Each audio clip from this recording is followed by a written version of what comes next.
आप सभी। तो दोस्तों आज हम पढ़ने जा रहे हैं। पढ़ने का मैं आपको देने जा रहा हूँ मटेरियल एनर्जी बैलेंस, जिसको शॉर्ट फॉर्म में एमईबी कहते हैं। एमईबी के टॉप जो हर साल पूछे जाने वाले, और मैं जो एक क्वेश्चन देने जा रहा हूँ सिर्फ 25 ही क्वेश्चन दूंगा। 25 से 30 हो सकते हैं, इससे ज़्यादा नहीं होंगे। ये वेरी वेरी मोस्ट क्वेश्चन है जो हर साल पूछे ही जाते हैं। और अगर ये क्वेश्चन आप लोग तैयार कर लोगे तो मटेरियल एनर्जी बैलेंस में कोई भी क्वेश्चन हो, उसकी जगह पर अगर इन टॉपिक से, इन यूनिट से कोई क्वेश्चन आएगा तो यहाँ से ज़रूर फंसेगा। तो वो क्वेश्चन मैं आपको देने जा रहा हूँ जो मोस्ट इंपॉर्टेंट है। दोस्तों ये क्वेश्चन तैयार करने के बाद आप लोगों का क्या होगा, बैक तो बिल्कुल नहीं आएगा, और नंबर 45 मतलब 50 में 45 आने के चांस बहुत ही ज़्यादा है। इससे कम तो हो ही नहीं सकता। तो सबसे पहला हमारा स्कोप वाली यूनिट से देख लेते हैं। स्कोप वाली यूनिट में 4 नंबर का आता है, ठीक है। तो इसमें सबसे पहला ही क्वेश्चन 4 दिया है, लेकिन इसमें से 5 नंबर का आता है। What is the scope of material and energy balance in chemical industry. ये तो क्वेश्चन वेरी इंपॉर्टेंट है कि रासायनिक उद्योग में मटेरियल और ऊर्जा संतुलन का क्षेत्र बताइए कि क्या प्रयोग है, ठीक। दूसरी यूनिट से हमारा सबसे पहले ही क्वेश्चन बन जाता है conversion SI unit to SGS and vice versa with example. SI इकाइयों को सीजीएस इकाइयों को में और इनके विपरीत परिवर्तन मतलब सही बताइए कि ये यूनिट्स क्या है। यूनिट्स के बारे में बहुत जरूर से पढ़ लेना। और कन्वर्ट है give equation for MKS to SI system. MKS प्रणाली से एसआई प्रणाली में समीकरण परिवर्तन कीजिए, ये भी आ सकता है और ये हर साल पूछे ही जाते हैं, ठीक है, यूनिट कन्वर्जन से। और दूसरी यूनिट अपनी तीसरी यूनिट है जो 12 नंबर में आती है, गैस एंड मिक्सचर। तो इससे हमारा क्या क्वेश्चन बनता है, बॉयल्स का नियम, state and example Boyle's law and Charles law with graph. मतलब ग्राफ के सहित समझाइए कि चार्ल्स लॉ क्या होता है और बॉयल्स लॉ क्या होता है। वेरी वेरी इंपॉर्टेंट क्वेश्चन है, तो नोट करके चलिए। और अगर ना नोट कर पाओ, अगर आपको पीडीएफ चाहिए तो इसका पीडीएफ में हमारा जो टेलीग्राम चैनल है, टेलीग्राम ग्रुप है, उसमें हम प्रोवाइड करते हैं। टेलीग्राम की लिंक हम वीडियो के डिस्क्रिप्शन में मिल जाएगी, तो ज़्यादा से ज़्यादा जुड़िए। Different ideal gas law and derive PV बराबर एनआरटी। आदर्श गैस के नियम को परिभाषित कीजिए और पीबी एनआरटी सिद्ध कीजिए कि क्या होता है, ठीक है, ये क्वेश्चन बनेगा। What is Amagat law and petroleum partial pressure. मतलब पार्टियल प्रेशर बताइए क्या है, अमागाट का नियम बताइए, आंशिक दाब क्या है बताइए, सब बताइए। और एग्जांपल वंडर वाल equation and how is difference from ideal gas. Wonder वाल समीकरण को समझाइए और इसके आदर्श गैस के नियम से तुलना कीजिए। ये क्वेश्चन बहुत ज़्यादा इंपॉर्टेंट है दोस्तों, तो जरूर से जरूर तैयार कर लेना। Calculate average molecular weight of A gas mixture. Gas mixture का औसत आणविक भार निकालिए, ठीक है। छठा क्वेश्चन है differential molarity normality and ppm.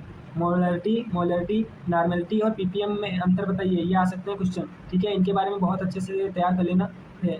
ये तो मैंने हेडिंग के तौर पर बनाया, लेकिन अंतर जो बताए तो आप लोग इसको याद करके जाओगे तो अंतर आराम से बता दोगे। चौथे यूनिट से है हमारी material balance without chemical reaction. 15 number का क्वेश्चन इससे आते हैं, 15 नंबर तक के। तो इसमें क्वेश्चन क्या है, what are the step for solving material balance problem. मतलब कि मटेरियल बैलेंस समस्याओं को हल करने के चरण क्या है, मतलब कैसे हल किया जा सकता है मटेरियल बैलेंस की समस्या को। तो दूसरा क्वेश्चन है बिना रासायनिक अभिक्रिया के सुखाने यानी आसवन की समस्या हल कीजिए। इसको इंग्लिश में क्या कहते हैं, solve a drawing distillation problem without reaction, बिना रिएक्शन के, ठीक है, क्योंकि ये यूनिट है विदाउट रिएक्शन वाली। Different bypass recycle and for steam with example. Bypass, recycle और पजे स्ट्रीम का उदाहरण सही समझाइए। तो दोस्तों ये सारे क्वेश्चन जो मैं आपको दे रहा हूँ ये तैयार कर लेना। और जिसको पीडीएफ चाहिए इंपॉर्टेंट क्वेश्चन की, तो दोस्तों मेरा नंबर नोट कर लीजिए। नंबर में उसमें लिख दूंगा, उस पर मैसेज कर देना जिसको टेलीग्राम की लिंक ना मिल पाए। अगर बाई चांस से मैं टेलीग्राम की लिंक डिस्क्रिप्शन में ना दे पाऊँ तो डिस्क्रिप्शन में मेरा नंबर दिया रहेगा, उस पर मैसेज कर देना, मैं आपको पीडीएफ प्रोवाइड करा दूँगा। अब पाँचवीं यूनिट है हमारी material balance with chemical reaction. इसमें से क्वेश्चन क्या क्या बन सकते हैं, define limiting and excess reaction, how are they indefinite. मतलब इसका क्या कहने का मतलब है, सीमित और अतिरिक्त प्रतिक्रियाओं को परिभाषित कीजिए और उन्हें कैसे पहचाना जाता है, ठीक है, ये सब क्वेश्चन आएंगे। और अगला क्वेश्चन है calculate percent conversion ideal and excess. प्रतिशत रूपांतरण, उत्पादकता और अतिरिक्त की गणना कीजिए, ठीक है। अगला क्वेश्चन क्या है हमारा, solve a chemical reaction material balance problem. रासायनिक अभिक्रिया से संबंधित मटेरियल बैलेंस की समस्या हल कीजिए, ये क्वेश्चन आएगा। और हमारी छठी यूनिट से क्या आता है, जो एनर्जी बैलेंस है, मोस्ट इंपॉर्टेंट यूनिट, इसमें क्या आता है, difference between sensible heat and latent heat with example. ये पूछ रहा है सेंसिबल हीट और लेटेंट हीट में अंतर दीजिए, उदाहरण सही बताइए। दोस्तों वेरी वेरी इंपॉर्टेंट क्वेश्चन बता रहा हूँ मैं।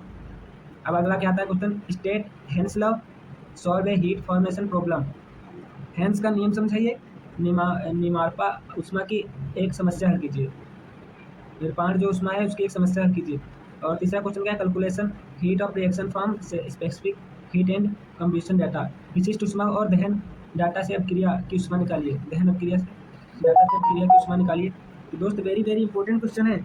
और अगर आप मेरे चैनल पर नए हो तो दोस्तों चैनल को सब्सक्राइब कर लीजिए, लाइक की कोई ज़रूरत नहीं, अगर मेरी हेल्प करना चाहते हो तो दोस्तों में शेयर कीजिए। चौथा क्वेश्चन हमारा क्या है, difference adiabatic reaction and its temperature, adiabatic अपक्रिया और तापमान को परिभाषित कीजिए। और नेक्स्ट क्वेश्चन क्या है, difference and calculate net and gross heating value, net और ग्रॉस हीटिंग वैल्यू को परिभाषित कीजिए और उनकी गणना कीजिए, ये क्वेश्चन है। और हमारी लास्ट यूनिट है जो 7वीं यूनिट है, इससे भी 15 नंबर का पूछा जाता है। तो इसमें पहला क्वेश्चन क्या है, example approximate and unlimited analysis of fluid, ईंधनों की संपीवस्थ और अंतिम विश्लेषण समझाइए।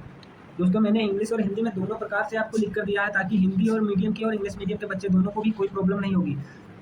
तो अगला क्वेश्चन क्या है, what is air fuel ratio, how to do you find theoretical oxygen, मतलब एयर फ्लू अनुपात क्या होता है, सिद्धांतिक ऑक्सीजन कैसे निकालते हैं। ठीक है, नेक्स्ट क्वेश्चन क्या है हमारा, solve A flu analysis numerical based of oxygen air requirement, इसका क्या मतलब है हिंदी में, ऑक्सीजन हवा आवश्यकता में अतिरिक्त ईंधन विश्लेषण की समस्या हल कीजिए।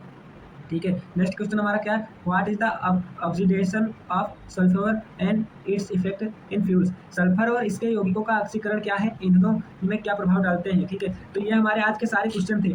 तो दोस्तों इसकी पीडीएफ आप लोगों को अगर चाहिए तो हमारा टेलीग्राम चैनल ज्वाइन कर लीजिए, उसमें हम हर एक मटेरियल डालते हैं। ठीक, और अगर आपको टेलीग्राम की लिंक नहीं मिल पा रही है तो आप डिस्क्रिप्शन में मेरा नंबर मिल जाएगा, उस पर मैसेज कर दीजिएगा, तो आपको ये सारे क्वेश्चन की पीडीएफ और टेलीग्राम की लिंक मिल जाएगी। ठीक है दोस्तों, तो मिलते हैं नेक्स्ट वीडियो में, आज के लिए इतना ही, बाय बाय, टाटा। तो दोस्तों आज के इस वीडियो में इतना ही, मिलते हैं नेक्स्ट वीडियो में और बहुत सारे क्वेश्चन के साथ मिलेंगे हम अगले वीडियो में। और ऐसे ही मटेरियल इंजीनियरिंग के डिप्लोमा के कोई भी सेमेस्टर हो आपका, आप मुझको मैसेज कीजिए, मैं आपको सारे मटेरियल्स प्रोवाइड कराऊंगा। तब तक के लिए बाय, मिलते हैं नेक्स्ट वीडियो में, बाय बाय।